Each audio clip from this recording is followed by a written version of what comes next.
salam sejahtera untuk kamu semua. Selamat datang kembali di pembelajaran online kita di Sejarah Peminatan. Masih bersama saya, Ibu Rini Melina. Untuk materi pembelajaran sejarah peminatan kita hari ini adalah masih di bab 1, yaitu manusia dan sejarah. Sedangkan untuk submateri kita hari ini adalah arti penting sejarah bagi kehidupan masa kini. Dengan tujuan pembelajaran kita hari ini adalah untuk mempersingkat waktu, saya akan langsung memulai pembelajaran kita hari ini. Saya harap Ananda semua sudah membuka buku paket pembelajarannya di rumah di halaman 9. Dengan materi kita yaitu arti penting sejarah bagi kehidupan masa kini. Baiklah Ananda semua, saya akan langsung memulai pembelajaran kita. Saya akan mengulang tentang apa itu sejarah. Sejarah adalah ilmu tentang segala aspek kehidupan manusia pada masa lampau. Dan sejarah sendiri memiliki 3 unsur penting: manusia, ruang, dan waktu. Manusia adalah pelaku sejarah. Makanya manusia itulah yang memiliki sejarah. Kenapa demikian? Karena manusialah yang menulis sejarah itu. Berdasarkan apa? Berdasarkan sumber yang didapat. Kamu dapat melihat bagan yang saya buat sebelumnya.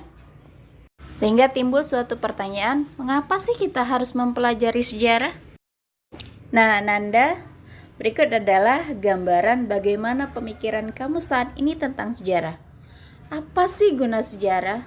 Kenapa ya dipelajari sejarah itu? Nah, kita akan langsung bisa menjawabnya. Bicara tentang arti penting sejarah berawal dari kehidupan zaman praksara. Kalau kamu tahu itu, kamu akan sadar asal-usul kamu sebagai manusia. Kenapa demikian? Di sanalah terlahir yang namanya tradisi. Tradisi itulah yang membuat kamu tidak mudah untuk terombang-ambing oleh budaya-budaya asing yang masuk. Sehingga kamu memiliki identitas sendiri. Secara umum, kegunaan sejarah terbagi 3.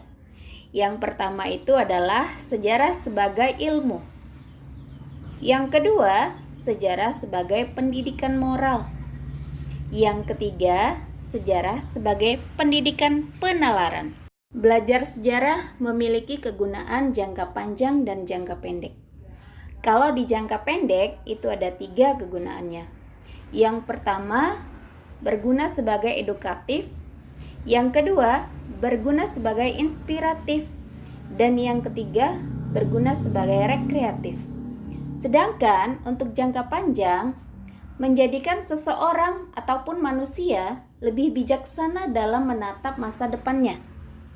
Berikut adalah manfaat sejarah bagi kehidupan manusia ataupun masyarakat. Yang pertama itu memberikan kesadaran waktu. Yang kedua, memberikan teladan yang baik. Yang ketiga, memberikan pelajaran yang baik. Yang keempat, memperkokoh rasa kebangsaan atau rasa nasionalisme. Yang kelima, sebagai sumber inspirasi. Yang keenam, sarana rekreatif. Yang ketujuh, memberikan ketegasan identitas nasional dan kepribadian suatu bangsa. Berikut ini adalah penjelasannya. Yang pertama tadi memberikan kesadaran waktu.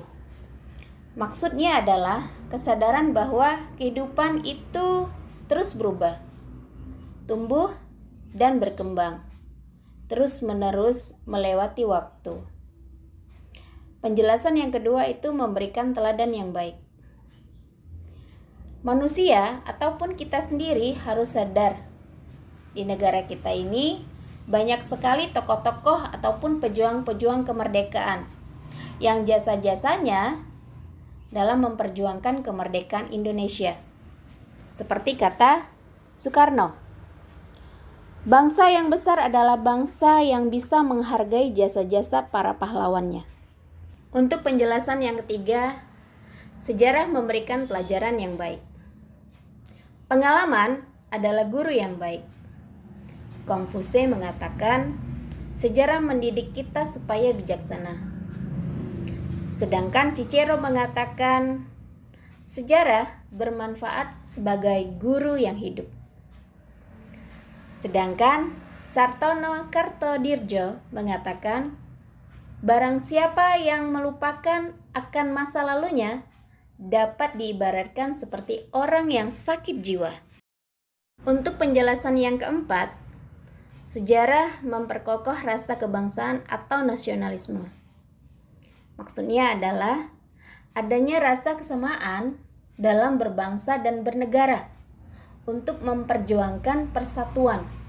Walaupun di negara kita itu memiliki beragam macam suku bangsa, ras, dan agama, tetapi kita tetap satu kesatuan Republik Indonesia, sehingga harus memiliki rasa persatuan dan kesatuan untuk bangsa. Yang kelima, sejarah sebagai sumber inspirasi. Maksudnya adalah pengetahuan dan cita-cita masa lampau dapat dijadikan sebagai sumber inspirasi untuk menata masa depan. Yang keenam, sejarah sebagai sarana rekreasi. Maksudnya, peninggalan sejarah berupa bangunan dan wilayah dapat dijadikan sebagai objek wisata. Berikut ini adalah salah satu contoh Candi Borobudur yang dijadikan sebagai objek wisata. Kamu dapat melihat banyak sekali orang yang menikmati pemandangan yang ada di sekeliling Candi Borobudur. Yang ketujuh adalah sejarah memberikan ketegasan identitas nasional dan kepribadian suatu bangsa. Maksudnya adalah pengalaman sejarah setiap bangsa memiliki banyak perbedaan. Oleh karena itu, kepribadian di setiap daerah berbeda-beda. Perbedaan itulah yang menjadi ciri khas dan keunikan tersendiri. Nah, anak-anak ibu semua, apakah kamu sudah bisa memahami pembelajaran kita di hari ini? Bila Ananda semua belum memahami pembelajaran kita di hari ini, Ananda bisa mengajukan semua pertanyaan di grup Discord kita dengan bahasa yang santun, jelas, dan tegas. Nah, anak-anak ibu semua, demikianlah untuk pembelajaran sejarah peminatan kita di hari ini. Semoga pembelajaran ini dapat bermanfaat untuk kamu semua. Untuk hari ini saya akan mengambil kesimpulan dari pembelajaran kita. Sejarah memiliki manfaat yang sangat banyak. Di antaranya yaitu sejarah dapat dijadikan sebagai sumber inspirasi. Sejarah juga dijadikan sebagai sarana rekreasi. Sejarah juga memberikan pelajaran yang baik untuk kamu. Sejarah juga dapat menumbuhkan rasa kecintaan terhadap negara atau rasa nasionalisme. Sejarah juga memberikan teladan yang baik. Semoga pembelajaran hari ini bermanfaat buat kamu semua. Demikianlah untuk pembelajaran online kita di hari ini.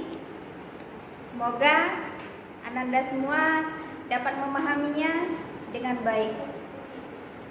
Pesan saya, rajin membaca buku di rumah, tetap jaga kesehatan, rajin mencuci tangan, tetap jaga kebersihan diri kamu dan rumah.